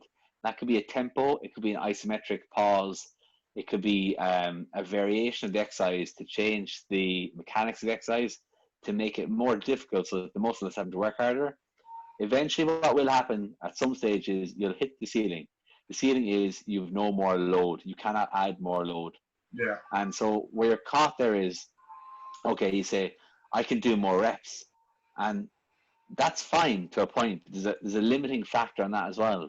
It's like without additional load, you can keep upping the volume, but you won't actually gain any more muscle tissue because you need load for getting anywhere really in the long term scheme of things. So yes and no. Yes, because you will get places for a certain amount of time. No, because it's limited at some stage. So you can get some results. They won't be mind blowing, but you can get in relatively good shape. Relatively good shape for a normal person doing calisthenics. But you would have to add intensifiers. So you have to add in techniques that make them more difficult progressively, rather than just doing more reps. Because you and I could take a pink dumbbell, 2 kg pink dumbbell, and curl it all day. And we could walk around all day curling the pink dumbbell. So there's never progression on the load, but there's really high volume. And at some point, you're gonna flatten out, and then there's no more progress can be made, no matter how much volume you keep doing. It's yeah, the reason why people don't keep benching 60 kg and say, well, it's dangerous to bench 200, even though you're going to grow. So if I just do 60 multiplied by X, I'll end up doing more. I lift more load. So won't I grow just as much? And the answer is no, you won't. And then with the food side of things, then, but you can get a good result. I'm not shooting it down totally, but there's just a limit. There's a ceiling. And then on the food side of things, then I would be saying if you want to recomp, same as yourself, a slight calorie surplus, 300 calories or so in the surplus. If you want to find out your calories that you need, there's tons of calculators online, so you can just do a calorie calculator. Just type into Google, you'll get the calories you need, and then multiply then by your activity factor. You'll find it all online. It's all on Google. Your activity factor then will tell you then roughly how much you're burning. Go with those calories for a while. If track your weight while you're doing that, and if you're finding that you're going up or down, then you can just tweak the calories, because again, that is a calculation. It's not the exact same for everyone. You might be a bit of an outlier, so you have to kind of balance it out a little bit going off the scale. So a daily weight, just measure yourself every day and just see how is the weight going up or down, given the calories that you're on. That'd be a really good way of just tracking things. But that's the kind of simplest answer to give to that question. Oh, that's a phenomenal answer, man. Like, I mean, he'll be happy with that. The other question I got is, it's a client of mine now. He's training for, obviously I'm training him for American football, but I think he likes, like, outside of the way I train him, he'll do his own bits and bobs. Like, he loves moving a bit of weight. So basically his question, and you have good back, so like you'll be able to answer this. Deadlift or barbell rows for back size. Now, I'll let you say your answer, and then I will say mine, because I've already told him he follows my plan anyway, but like I think it's just his curiosity. So if you want to pick deadlift or barbell row for your back. All right, I'll play devil's advocate here. Okay, Yeah. so let me play devil's advocate. So that's like the age-old question of should you row or deadlift, which should you do? And okay, so the mechanics are totally different for both exercises. They're very, very different. And are you saying barbell row? It's a barbell row. Yeah, barbell row. Okay. Okay. Overhand grip barbell row. Yeah. They're not hitting the same muscle groups. But what I would like, if you were to pick one, and this kind of goes against what I would have said years ago, if you were to pick one, I would actually say a dead stop barbell row. Yeah. If you really want to get your back super, super, super thick, like try to do like 3.5 to 4 plate dead stop barbell row.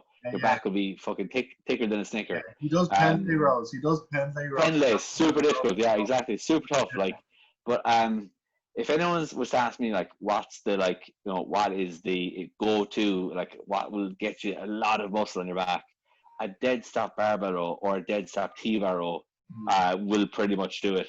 Because you're going to really hammer your spine erectors, like your lower back's going to get super, super thick. Yeah. Lats and traps get thick as well. You can vary the angle that you row at, but for most people, so an issue that most people have is they're going to try to row. Okay, so you should row. Okay, here's 90 degrees, about 10 degrees above parallel. So that's about here, like that.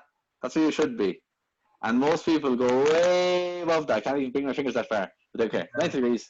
10 degrees over, that's where your back should be. Yeah. If you're being really honest. You can do a Dorian style row where you go much, much, much higher and pull towards your hips. You're going to get more trap involvement. So the biggest thing people need to realize is the further you pull up that way, the more you're going to target your traps. Simple as that. I think when you do Dorians right, that's the main thing. When you do Dorians right, they fucking work.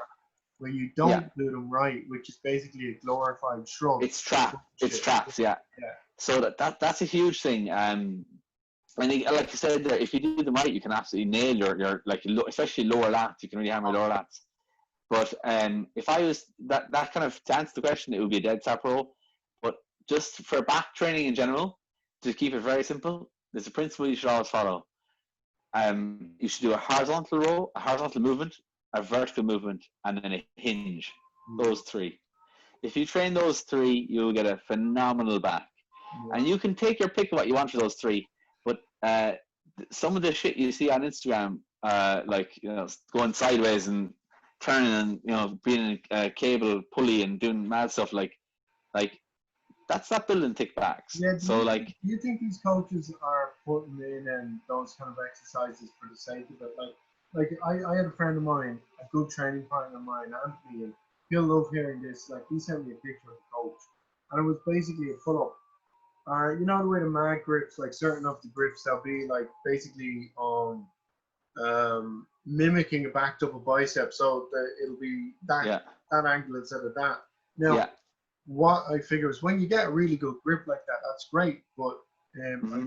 I think, like, do you think certain people are putting on these extra, like a strap onto a bar and then they're changing the angle? And I'm kind of like, you're not really pulling enough weight that it's gonna elicit enough growth. I think it's Yeah. like you're complicating it to the point where you're putting yourself at a disadvantage. Like you're basically they're doing accessory work for their main sets. Like Yeah. that's Yeah. what I Yeah. feel. They're replacing. Yeah. They're replacing the meat and potatoes with on, like, I'm trying to think of, like, they're replacing the meat and potatoes with salads, basically. Yeah, Put it that way. yeah, And so a lot of the stuff is unnecessary volume. And so, like, if you put it this way, you have a gas tank, and the gas tank gets you so far, and volume in your session is how much, how far you have to go. And if you have 20, like, say 16 sets, that's just quite high actually. I don't even do 16. 12 sets, 12 work sets in a session. That's, more appropriate. 12 work sets, and that's as far as the gas tank can get you, and that's all you can do. If you're filling up your mileage with junk sets, either junk sets or junk exercises, yeah, um, you're wasting the volume you have that day. So you only have 60 to 80 minutes in the gym, and you're spending 40 minutes going sideways in a one of my pet peeve, one of my most hated exercises is when people do the chest press machine and they sit into it sideways and they press it out with that, yeah. they sit sideways like that, like shit like that. I've never seen someone with a really good physique do that ever. I've never seen it. I just haven't seen it. I have seen people do like 3.5, 4 plate incline barbell chest press. I've seen people do that, but like people showing off those movements, they usually haven't built their if they have good physique, they haven't built that good physique off those things. And if Yeah. they have, they're just very lucky, very fortunate that they have a really good body part that responded to Now, bullshit, basically. now to just chime in, there's certain things like I think there's definitely a benefit, like at least with myself, um, with chest, but like a good example, before doing my rows and before doing, let's say, chest press, I will Face prime, mark. I'll prime. Yeah, So by priming, what yeah. people need to understand, you're kind of warming up the muscle group by doing, I would do cable flies, I get a bit of a pump. And then by the Mm-hmm. time I move over to the chest press, which is, the bread and butter free weight exercise, I'm able to push, the weight I want to push. And it's not necessarily getting delt dominated. And then with my rows, I would do maybe a pullover or something. I do like a prime my lats, and then by That's the time I that's do, exactly what I do. yeah, That's yeah. exactly what I do. It's But literally you don't use the that's exactly prime what I do. main Yeah. exercise. That's what people don't seem No. to get, is that they're No. doing the primers and then they're forgetting to do the bread and butter stuff. And Yeah.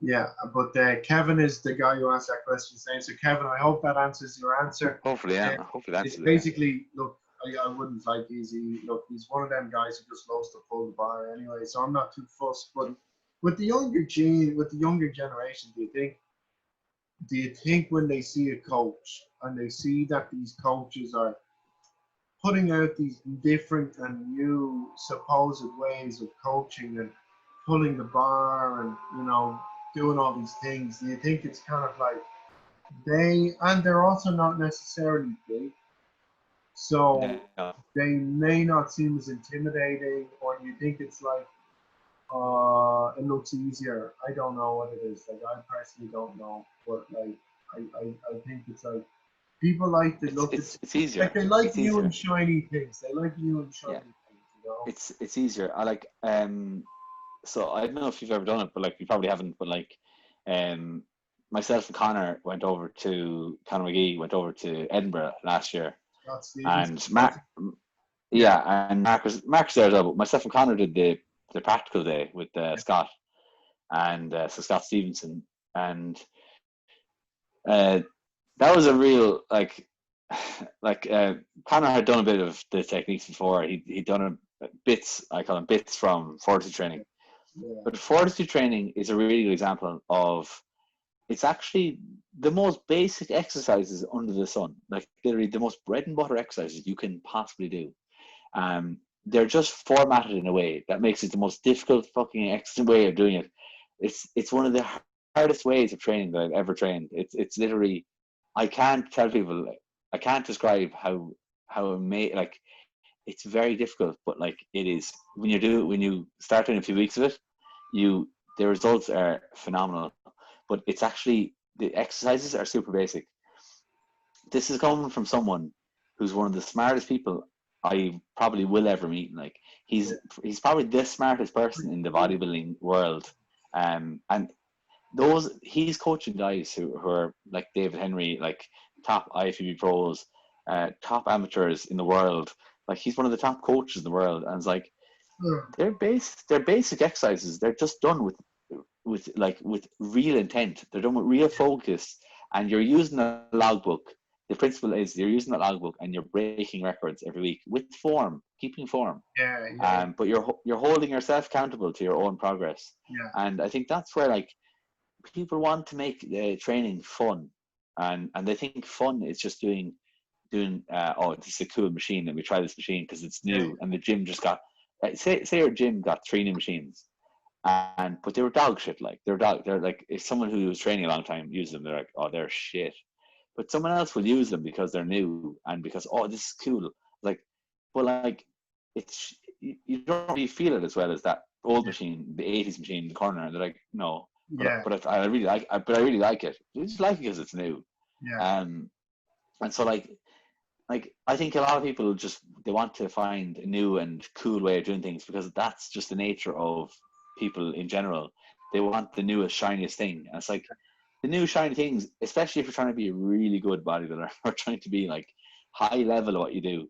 It's the boring things, but we don't find them boring because we find it fun. I tell people this all the time. It's like, if you train with me, I guarantee you'll lift heavier than you did last week, and I guarantee you'll have fun doing it because I love saying, like, literally we were maxing out and I was like, all right, let's have some fun. Let's go for 6 reps, but you're gonna get 8. You know that that kind of attitude. It's like, but that's the fun bit. Like I'd rotate exercises that, don't get me wrong.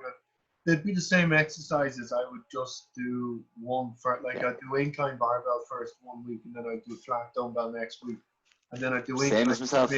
Yeah, but it would be the same. I wouldn't skip exercises. I would just You're basically like you're doing what I do. Like so, like I am training for 14 going on 15 years. And for at least 12 of those years, so for the last 12 years, I have been doing the same exercises, pretty much the same exercises for 12 years. So for a row, for a horizontal row, like I'll do either a T-bar row, a dead stop variation. I might change the handle, so I might go from a neutral grip to a closed grip, or go for a wide overhand grip. I'll do the Cybex. Did you ever do the Meadows rows or anything like that? I've done the Meadows rows as well, and the Meadows rows I wouldn't consider as a primary movement. I consider those as a supplementary movement, but they are good. But like I'll also use, like, for example, a Cybex chest supported row. I don't know if you know the one I'm on about, but it's an older one. It's from like the thousands. But it's a Cybex. It's about 20 years old, but it's got like 160 kilo stack in it. It's really solid. But I'll use that. I won't do bent over rows as much, dumbbell row, single arm row, because literally I can't. The dumbbells aren't heavy enough. I need like 90, 80s, 90s for dumbbell rows. So you have to find just exercises like a dead stop barbell row, like that'll wipe me out. And I might program. I can program it in, but I can't put that for too many weeks in a row. It'll actually end up overtraining me. So I'll just I'll chop and change every few weeks exercises, but I will be making sure I get in the horizontal, the vertical, and the hinge. But I'll just change the variation. That's all I do. I do the same, man. I'd like for back anyway. I'd switch in for the hinge. It would either be a rack or it would be a stiff leg. I wouldn't do it from the floor, just because it's more like a squat for me when I get to that. Okay. And rows, barbell rows, they're my bread and butter. I love barbell rows.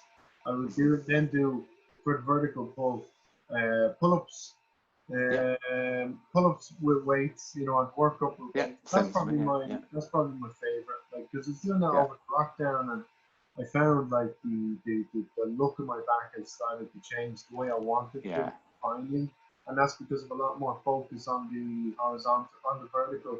Because the horizontal was always easy, you know. I have short arms, Mm-hmm. so it's like I could always pull the weight, but doing the pull-ups and stuff, but getting that connection with the lats. I'd probably do a hammer, like a hammer pull down, just so I can get my head in between it, just so it Mm-hmm. mimics a Yeah. back double bicep, and then Yeah.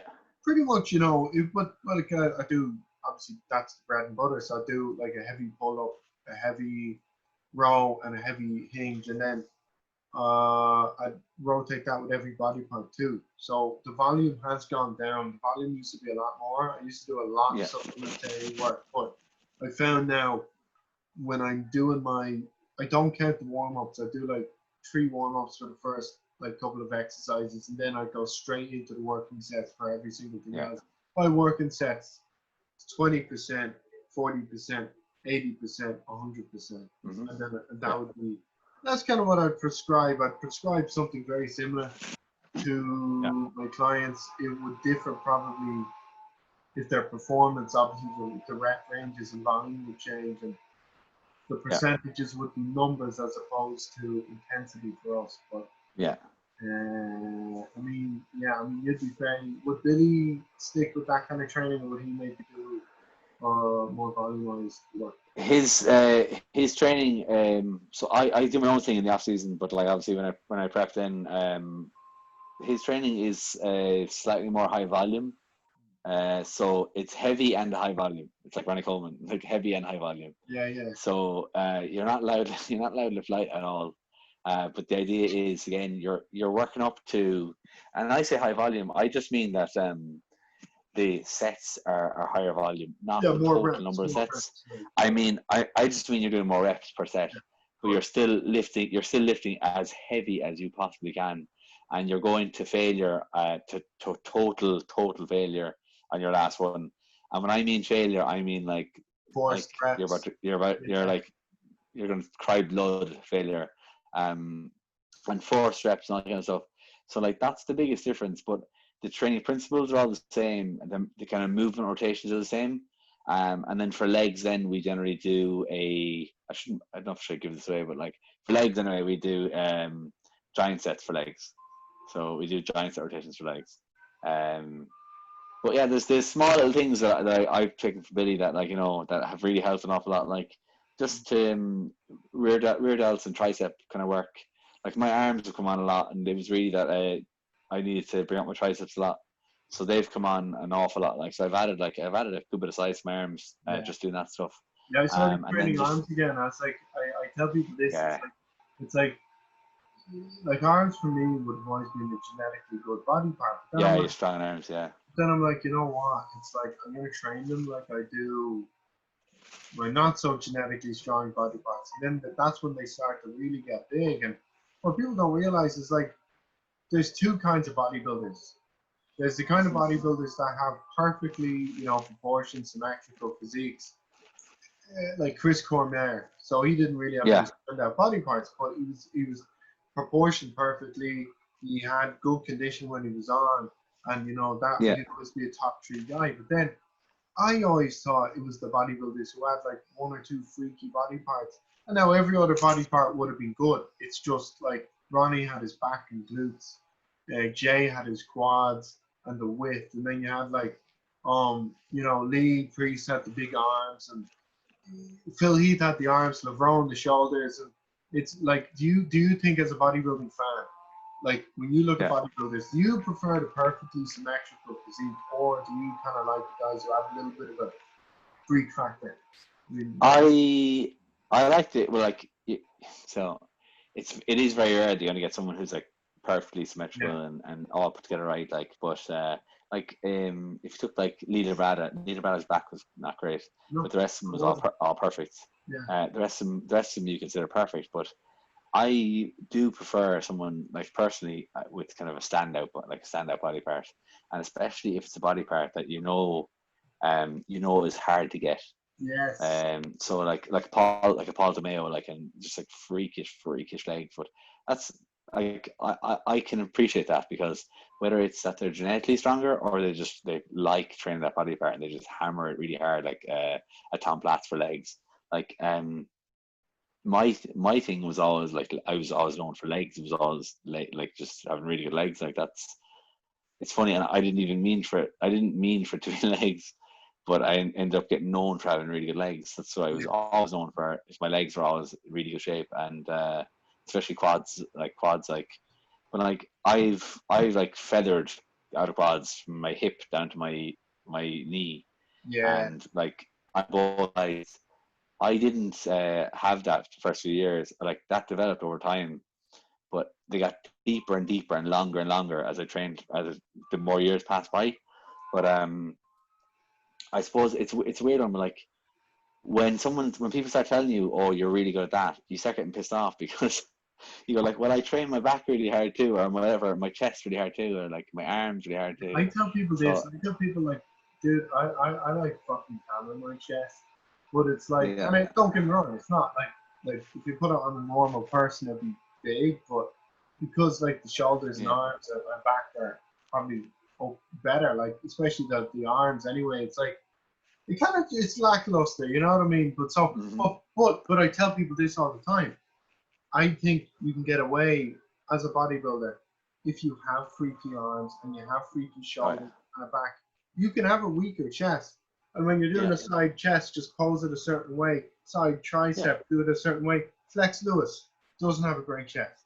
He Not a doesn't have good a great chest, no, chest. no. But he has freaky tie-ins everywhere. And Mm-hmm. it's like even with yourself, as you were saying with the legs, like once you have a good pair of legs, you can kind of The get, rest, yeah, the angle, like all the yeah, side shots, like you have that thickness with the hamstring, and from the yeah. back, it's the hamstring depth, and I think that comes with time as well. I mean, Yeah, it does. Of course, it does. yeah, That's just development. Is like, but like that development and the kind of the like gnarly detail and all the small little details, like they take years and years and years to get. And like your first 5 years competing, you might not see them. I know for me, I know what to do with like my glutes. Like my glutes are straightened like pretty much all the time now. Pretty much all the time. And but when I compete, they're like fucking like ridiculous. They're ridiculously straightened. Like, yeah. but I only had that the last, and whether that's conditioning or muscle, and I think it's You honestly think just muscle I, I, maturity. I was gonna say, It's I muscle maturity. It's yeah, hardness. It's a look. It's a hardness and a look. But that's only come about the last 2 years. yeah, So I've been training since 16. I'm 29 now. So it yeah, took 11 years, 11 years yeah, to get yeah, there.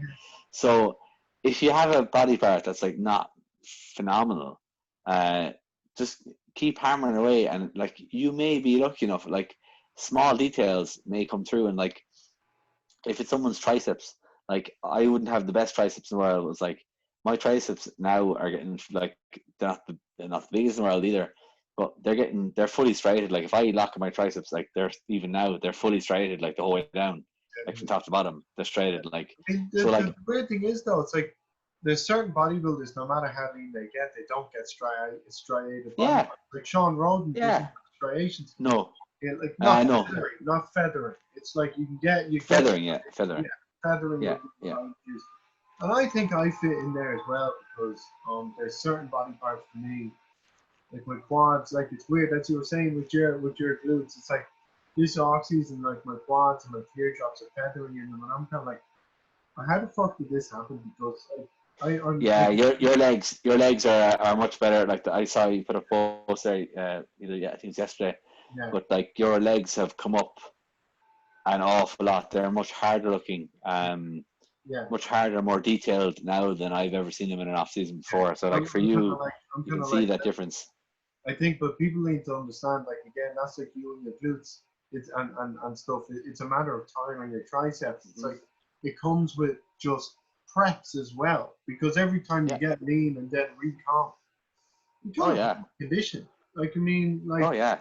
so, like, do you find like you wouldn't be rebounding really badly? You've always kind of held it. together quite well after the shows. I've always noticed. Like I've had Yeah, a tendency to either okay, there's no shame in saying this. Like I remember after the PCA finals, I bought like 4 bags of food and I ate them all within the space of 7 hours. So I gained like seven yeah, kilos over a night. yeah, But like I said, you know what? I did that on purpose because after that I didn't have any cravings, and then yeah.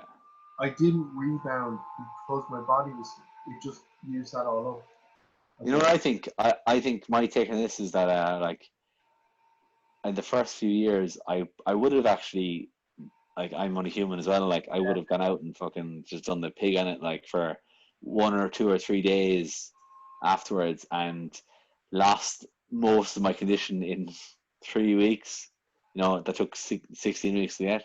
Yeah, I've done it too. I've done it too, but the last, I'd say, 4 or 5 years, like especially the last 2 or 3 years, anyway, definitely, like I could take or leave junk food like after a show. I couldn't give a shit, like, yeah. really. I don't even Like, want if you junk gave now. I don't even want junk now. I'm kind of like no, I would rather have like and buy junk. If I'm gonna have junk, it would still be like a burger and fries or yeah, yeah, then it I wouldn't be sweet. It wouldn't be sweet yes, savory. exactly, yeah, yeah. I So think though, I used to do that, but I think now I think it's a maturity thing as well. And as you get further and further into it, you realize, like, oh well, I'm getting rid of my chance now to progress further by doing this, because you are. yeah, Because if you do it right, you will actually make a progress after a show. And some people will say you won't, but you can make it, like, you can actually put yourself in a really good position. Also, as well, from a health point of view, it's not very wise to go from a dehydrated state and then be loading yourself full of sugar yeah, and then destroying your pancreas, your liver, your blood pressure goes through the roof, your kidneys get a hit. Your kidneys are already hammered by diuretics, yeah. usually, for most people. So, like, you're putting your system under a lot of stress. So it's probably not very wise in terms of recovery and being a professional. Like, even though you're not a professional athlete, you should treat yourself as though you are. And a professional wouldn't do that. Talking about So, talking about professionals though, I suppose like yeah, they would like. Do you think like in my head anyway, like the amateur person would kind of think they don't have to do certain things because they're not getting paid for it. They're not liable for it. hmm, yeah, But when you get a pro like Shane, like a good segue to end our podcast anyway because we're coming up on an hour and a half. But yeah, he's doing his pro debut in 10 weeks. hmm, How do you think? Like, do you know? I think Darren Farrell is doing the same show. I'm pretty sure he told me in the yeah. pod. I can't quite remember. I would like to see Shane do well, but like, who do you think like going forward? Like, do you think is there any standouts? Obviously, we've named Connor, we've named Christian, and I think yourself, you'll probably come into your own going ahead as well with the conditioning stuff, and I think you'll surprise a few people. But do you think that there like obviously there's a few names I can speak of like IB, Yeah. Giovanni, is there any names you think who are going to make a little bit of a burst onto the scene in 21? Yeah, I think Giovanni will probably get a pro card the next 2 years. Yeah, I think that's like a given. I think in the next 2 years, um, I think Ivy has all the tools. He's one of the nicest fellas as well. I think he has all the tools to go really, really, really far. yeah. Um, in terms of shape and structure, and just muscle bellies and how round he is in muscle bellies. I think of, and not to take anything away from Darren or from Shane, because they're phenomenal as well, obviously. But I think Ivy is genetically on a different I think fucking planet. yeah, He's on a different planet. Like, I've seen him up close at that muscle contest, and he's been getting bigger and bigger and bigger since. Like, I've seen him in the gym. I saw him in the gym 2 weeks ago, 3 weeks ago, in Limerick, and he's getting bigger and bigger, and he's in powerlifting now as well. So he's just I getting was really big. saying he was deadlifting 320 and it looked easy. Yeah, yeah, he's very strong. He's very strong, and he's a great athlete as well. Like, he's a really good athlete. But Yeah, I see him genuinely, if he can really nail things, in the next 2 or 3 years, he could go very, very far. Um, yeah, I agree. Darren, like, those three guys you mentioned there, like, they're all, like, as in, like, they all have the potential to do really well. As in to get like, I think to get top three anyway, definitely in a pro show. They all have all three of them to get top three. And as far as winning goes, pro shows and getting to the Olympia, It depends who's there. it depends. It depends. Yeah, it does depend. And with the year that's in it, who knows? But those three guys are all like, they all have their different strengths as well, as you know, like as in they all bring something different to the table, and their structures are all totally different as well. Like they're very different shapes, but it's hard to say as I far mean, as Blessing, up and did you see those coming pictures? guys. Like, I saw some videos of Blessing, and he was rowing 200 kilos, and He he's was fine. here. He was here 2 weeks ago I in know. Sligo. Oh He my! was here. Did you see it? Yeah, he was here. Yeah, he's huge. Yeah, he's huge. Which of course. But yeah, no, he put videos up. He was in Sligo. Yeah. His brother has a The barber shop barber shop. close Yeah, to him. yeah. Yeah. So he's here a good bit, but He's no, on that level. he's looking really good. He's He's on very that big. level. I think he put up a picture. He put up a back lat spread, and he put up a back double. And I sent those pictures to Mark. I sent them to my training partner. And I remember I asked Mark, because I sent them to Mark because he trained with him on one of them days. And I was like, does he look like that in person? Because I said, if it's going by pictures, he's finally on that level of where he can stand with the big boys. He's finally getting to that density and just condition with that roundness. Like, he looks lean. Like, he looks I see. I reckon Blessing will get to the Olympia stage in the next 3 years. In the next three, I reckon the next, if not the next year. I think with him, it's just conditioning, and if his legs are as big as he's a little bit, he's a little bit light in the hamstrings. His quads are the shape they are, but he's got good legs. They're good, but it's the hamstrings and the calves that probably need to come up a little bit. And that's nitpicking really, because he's got a really good physique. Like, he's got a phenomenal physique, and he does. You have to nitpick. You do, at the top end. Yeah.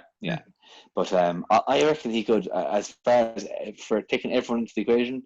Obviously, Blessing has the most potential to get the highest up on the tree and the Olympia tree. I think he has the freaky structure that, like, he has the arms and he has the, just the stupid mass, but he's moving kind of weight that, like, it's gonna elicit that growth now. Oh yeah, he's gonna keep getting denser and denser and denser. Yeah, and he has the shape, as you said. Well, he's working with Chad, and I think Chad obviously knows how to get people big. He's working with the best guy out there to get people big, really, really big. But I mean, even in the Irish scene, like, it'll be good, like, to see in the upcoming years, because like, I think certain people are going to come out of the woodwork. Like, I think there's going to be a few unknowns. Like, obviously, we know who the people are, but there's definitely always a few unknowns. I mean, like, it could shock people, but, like, at the end of the day, it's weird. I used to focus a lot more on what other people were doing. I wouldn't actually be clued into it unless I'm friends with them. So now I'm kind of I'd be clued in if it's a friend of mine. So obviously, if you're doing something, or Mark or Christian or whoever else is doing a show, I'd obviously be clued in. But I don't know, man. Like, I'm tempted to even just. Problem is, I can't get rid of Instagram anymore because it's tied into. No, well, like, now you're in the biz now. You can't. You really can't. Man, it's just like, fuck, because I really liked when I could get rid of the Instagram and just prep. But I think there's the other side of it, where if I get my clients to the level where I want it to be, I don't necessarily need to focus on Instagram as much. But I don't know, man. I mean, like it's a tough world we live in now, where you need to be on the social media to get your customers, and it's like to a certain level. And like I said to you before in the last podcast, I mean, you're in the biz now. You're in the business of fitness now, and you're probably you're probably more aware now than you were like maybe 6 months ago of the industry as a whole, I suppose. But You're wrong. I love it. I, Like, I, I love it. I said the last time, I was like, I'm doing the bodybuilding side of things, the bodybuilding coaching side of things as a hobby. Yeah, Um, same here. I look at it this way: me prepping people for shows or doing people's off seasons, whatever. That is the money that I put aside every year for my own prep. It literally pays for my prep. Yep. And I I'm pretty good with money and managing money and all that, but I literally put that money aside for Yeah. that You sole only focus. go, man. I tell So people this. I tell people this. It's like you should have a main source of income, and then you should have your spare source. So obviously, like I'd be taken care of, and then mhm, because I'm not under that pressure of yeah, getting a ton of clients, I said to each individual one, it's happened naturally. Um, you get a flat rate. I will train with you in person for those flat rates as well when you need it. And I will also update you. You have access to my phone. Send me a voice message. I'll send you one back. I'll always keep up yeah, to date, but in fact, certain clients don't need to be babysat, and then certain clients, I've been very blessed in that they will give me the information when they feel if it's going yeah, good, they won't complain. They'll just do it, and then yeah, I'll pretty much get my feedback once a week and just I'm like, is your weight going up and you getting stronger and you feel good? It's like they understand that stuff ain't going to be changed if it doesn't need to be yeah, changed. yeah, of But course. like, I mean, even to end, it's like with yourself, it's like obviously you work in the gym full time and then you have your online clients. But do you feel because those online clients, it's not like your main bread and butter income. You find that it's a better relationship you have with them because it's a less stress situation. Yeah, like I break up my online work into like like let's say everyday clients, like Yeah. everyday people, like normal people, and then like the competitive side of people, and then I would even classify like okay, so my bread and butter is one-to-one PT, But and let's say for the likes of someone in Dublin, whoever, or in another part of the country, I don't put up a lot of what I do day to day. Like a lot of what I do day to day is one-to-one on the ground PT, and it's work like I'm in business now 8 years doing personal training, yeah, and I mean like a lot of what I do is PT sessions, and I do an awful lot of them, and I make a good living, a very very good living doing that. And my online work is I not just the competitive side of things, but for everyone, online work to me is pocket money. It's good. It's a lot of pocket money, but it is. It's not my prime focus. yeah, My prime focus right now, anyway, or for the next while, is going to still be PT sessions, and like I do like freelance coaching as well. Like I do like as in, or I do not freelance, but like say, I do have people who might be in Sligo or in Limerick, and I'll just train them. If I'm in Limerick, I'll train them that day or that weekend if I'm about, if they want to get a session in. But up here, doing the one-to-one is my main income, and I just I enjoy doing the online coaching yeah, of because it's just very different to what I do day to day, course, yeah, and and I like having in my own mind, I have that is my disposable income, and then I save uh, my general income then from one-to-one work then is what I use to pay for like living expenses, savings, all the big stuff, and then the weekend jobs, the online work, which is my weekend job. That work then is to pay for the fun things I do, yeah, which is bodybuilding, jiu-jitsu. I don't go out, I don't drink really, so like but yeah. just be able to do fun stuff, Yeah. travel. Same man, I'd be the exact So same. yeah, no, it's No, I'd be yeah. the same man. Like that's It's all I. it's going well for you though, isn't it? It seems to be it's you seem to be settling in really well where you are there, so Picking it up seems to be going slow. very well. It's So like that's good. see, I'm lucky enough. I'm lucky enough. I'm getting paid a salary. Yeah, The eventual end goal is come the time I can move up and manage a gym, which will be the next stage for yeah, me. But I said, you know what, I'm just going to focus on the task at hand. And I'm lucky enough in that my online clients, I basically just want 5 to 6, and you know it's all inclusive stuff. And I Yeah. do know, and obviously because I'm in the gym, I have my phone on me all the time anyway. So if they ever need a question, I'll give them a Hmm. question right away if I'm not teaching a class or helping somebody out or anything like that. But apart from that, it's like it doesn't feel like a job. So it only feels tiring when I'm done. It's like whenever I'm sitting at home and I'm just like, Yeah. fuck, I'm actually really tired. That's when it hits me. But when I'm there, it's usually pretty good. It's a good situation Hmm. to be in, and I think the eventual end goal obviously will be to do what you do and eventually open my own little building. But that'll be down the line, man. That'll be the Irish Iron Gym coming to time. I'd say hopefully 2023. I'll take out a little loan and I see what happens, you know.